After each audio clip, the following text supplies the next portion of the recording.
नमस्कार बच्चों आज की डिमॉन्स्ट्रेशन में हम Galileo's concept of motion study करेंगे। बच्चों, गैलीलियो ने यह पता करने के लिए कि जब कोई बॉडी मोशन में होती है वो किस तरह से बिहेव करती है, एक सेट ऑफ एक्सपेरिमेंट्स किए और उन एक्सपेरिमेंट्स में जो रिजल्ट आए वो हमारे साथ साझा किए।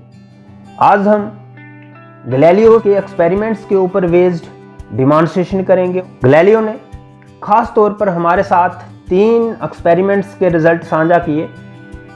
उन 3 एक्सपेरिमेंट्स को परफॉर्म करने के लिए उसने 3 तरह के एक्सपेरिमेंटल सेटअप यूज़ किए।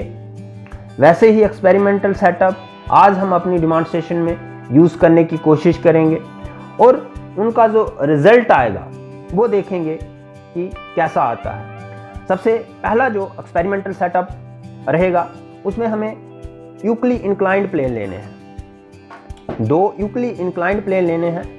इसके लिए मैंने ये एक पेन ली हुई है जो कि हेमिस्फेरिकल इन शेप है और हम इस लेफ्ट प्लेन को एक प्लेन मान सकते हैं, राइट प्लेन को दूसरा प्लेन मान सकते हैं और ऑलमोस्ट इनकी इंक्लिनेशन बराबर है। ये हमारा पहला एक्सपेरिमेंटल सेटअप रहेगा। इसमें हम देखेंगे कि बॉडीज किस तरह से मूव करती है। हम किसी सर्टेन हाइट h से इस मार्बल को, जो कि फ्रिक्शनलेस होना चाहिए, और ये जो हमने प्लेन्स लिए हैं ये भी फ्रिक्शनलेस होने चाहिए। हालांकि ये बहुत मुश्किल है कि हमारे पास ऐसी सरफेस या ऐसे ऑब्जेक्ट हों जो कि फ्रिक्शनलेस हों, लेकिन फिर भी हमने कोशिश की है कि जो हमारी पेन है वो भी फ्रिक्शनलेस हो और जो हमारे मार्बल हैं वो भी फ्रिक्शनलेस हो। तो हम एक साइड से सर्टेन हाइट h से, जैसे कि ये वाली हाइट और ये वाली हाइट दोनों साइड बराबर है, तो इस हाइट से हम इस मार्बल को छोड़ेंगे और देखेंगे कि क्या होता है। जैसे ही मैं इस मार्बल को छोड़ता हूँ तो आपने देखा कि मार्बल जैसे ही इस साइड से डाउनवर्ड मूव करता है तो इसकी वेलोसिटी इंक्रीज करती है और जब ये बॉटम पे पहुंचता है तो तब इसकी वेलोसिटी मैक्सिमम होती है और फिर ये बॉटम से दूसरी तरफ दूसरे प्लेन को क्लिम्ब अप करना शुरू करता है। इसकी स्पीड धीरे धीरे डिक्रीज करती है और जितनी हाइट से हमने लेफ्ट साइड से छोड़ा था उतनी हाइट को अचीव करने के बाद वेलोसिटी वहां पे 0 हो जाती है और ये वापस नीचे की तरफ मूव करना शुरू करता है। आप देख सकते हैं कि मार्बल जैसे ही नीचे की तरफ मूव कर रहा है इसका ब्लर इंक्रीज कर रहा है, यानी कि स्पीड इंक्रीज कर रही है। बॉटम पे ब्लर मैक्सिमम यानी कि स्पीड मैक्सिमम, क्लिम्ब अप करते वक्त ब्लर डिक्रीज कर रहा है यानी कि स्पीड डिक्रीज कर रही है और टॉप पे क्लियरली दिख रहा है मार्बल यानी कि स्पीड 0। तो गैलीलियो का ये एक्सपेरिमेंट कुछ इस तरह से था कि 2 यूक्ली इंक्लाइंड अगर आप प्लेन लेते हो और एक प्लेन से आप किसी सर्टेन हाइट h से उस सब्जेक्ट को फ्रीली मूव करने के लिए छोड़ते हो तो वो नीचे की तरफ मूव करता है, धीरे धीरे उसकी स्पीड इंक्रीज करती है, बॉटम तक पहुँचे उसकी स्पीड मैक्सिमम हो जाती है और जब वो दूसरे प्लेन को क्लिम्ब अप करना शुरू करता है तो उसकी स्पीड धीरे धीरे डिक्रीज करती है और जितनी हाइट से हमने छोड़ा था, इस सिरे से हमने छोड़ा था, इस सिरे तक पहुंच के इसकी स्पीड 0 हो जाती है और यहाँ से ये वापस नीचे की तरफ मूव करना शुरू कर जाता है। तो ये था एक एक्सपेरिमेंटल सेटअप और उसमें जो एक रिजल्ट हमारे साथ गैलीलियो जी ने साझा किया। अब जो दूसरा एक्सपेरिमेंटल सेटअप है उसमें फिर से हमें 2 प्लेन लेने हैं, एक की इंक्लिनेशन ज़्यादा और दूसरे की कम। तो वैसा एक्सपेरिमेंटल सेटअप तैयार करना थोड़ा मुश्किल था, तो इसलिए हम इसी पेन को यूज़ करेंगे। इसके एक सिरे को उठा देंगे। ऐसे में क्या होगा कि ये वाला सिरा जो कि मेरा लेफ्ट है इसकी इंक्लिनेशन ज़्यादा हो जाएगी और दूसरे वाले सिरे की इंक्लिनेशन हो जाएगी कम। तो हमारे पास 2 प्लेन हो गए, एक की इंक्लिनेशन ज़्यादा दूसरे की इंक्लिनेशन कम। तो सर्टेन हाइट h से हमें एक बार फिर से किसी मार्बल को छोड़ना है फ्रीली ताकि वो मूव करे। तो मैं इस सिरे से छोड़ूंगा। अब देखिए इस सिरे की हाइट ज़्यादा है और इसकी कम है, तो इस हाइट से मैं इस मार्बल को छोड़ता हूँ तो देखते हैं क्या होता है। ये देखिए इस बार फिर से मार्बल ने जितनी हाइट से छोड़ा उतनी हाइट अटेन करने की कोशिश की, लेकिन क्योंकि यहाँ पे ये प्लेन ख़त्म हो गया था तो इसलिए इसने इस प्लेन को लांघ दिया। ये देखिए इस बार भी हमारे पास सेम वैसा ही पैटर्न आएगा मोशन का। अब जो तीसरा एक्सपेरिमेंटल सेटअप है हमारे पास, वो गैलीलियो ने कुछ इस तरह का यूज़ किया कि एक प्लेन को उसने इंक्लाइन रखा और दूसरे प्लेन को उसने बिल्कुल दूसरे प्लेन को उसने बिल्कुल हॉरिजेंटल कर दिया। तो वैसा वाला एक्सपेरिमेंटल सेटअप मैंने कोशिश की है बनाने की।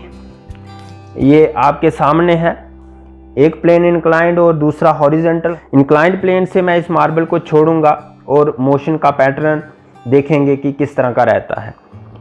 ये सर्टेन हाइट एच से मैंने इसको छोड़ा। तो थोड़ा सा इसको छोड़ के देखते हैं, ये कलरफुल है, आपको दिखेगा भी। ये सर्टेन हाइट एच से मैं इसको छोड़ रहा हूँ।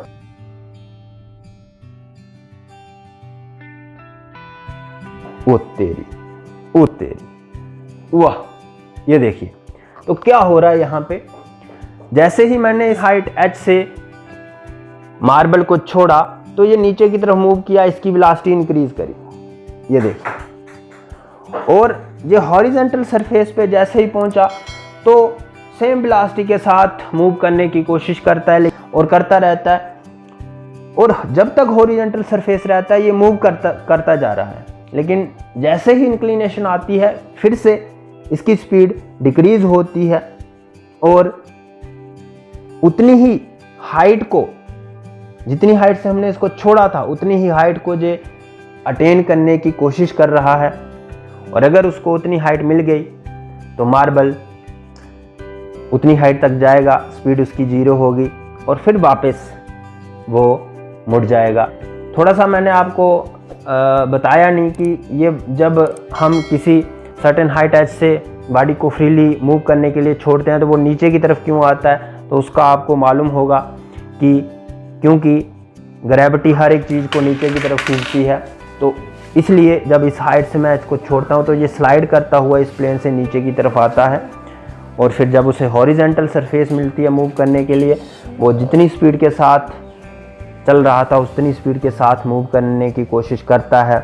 अगर तो फ्रिक्शनलेस सरफेस होगी तो वो उतनी स्पीड के साथ हमेशा के लिए मूव करता रहेगा जब तक कि आगे कोई इंक्लाइंड प्लेन नहीं आता और वो फिर से क्लिम्ब अप करता है, उसको स्पीड डिक्रीज़ होती है। जब वो क्लिम्ब अप करता है तो उसकी स्पीड डिक्रीज़ क्यों करती है, उसका रीज़न कि उसको ग्रेविटी नीचे की तरफ खींच रही होती है, वो ग्रेविटी के अगेंस्ट ऊपर की तरफ मूव कर रहा होता है। तो धीरे धीरे स्पीड डिक्रीज़ करती है, एक्सेलरेशन कम होती है और स्पीड 0 हो जाएगी ultimately same height H attain करने के बाद। और फिर वो वापस तो उसकी स्पीड इंक्रीज़ करना शुरू करती है, वापस वो इस तरफ क्लिम्ब करेगा, सेम पैटर्न चलता रहेगा अगर हमारा मार्बल फ्रिक्शनलेस है, अगर हमारी सरफेस फ्रिक्शनलेस है। आशा है कि आपको ये तीनों एक्सपेरिमेंट्स के रिज़ल्ट अच्छे से समझ आ गए होंगे। इन्हीं तीनों एक्सपेरिमेंट्स के रिज़ल्ट को हम फर्दर स्टडी करेंगे और Newton's first law of motion, laws of inertia को अपनी आने वाली वीडियोस में आपके साथ साझा करेंगे, डिस्कस करेंगे।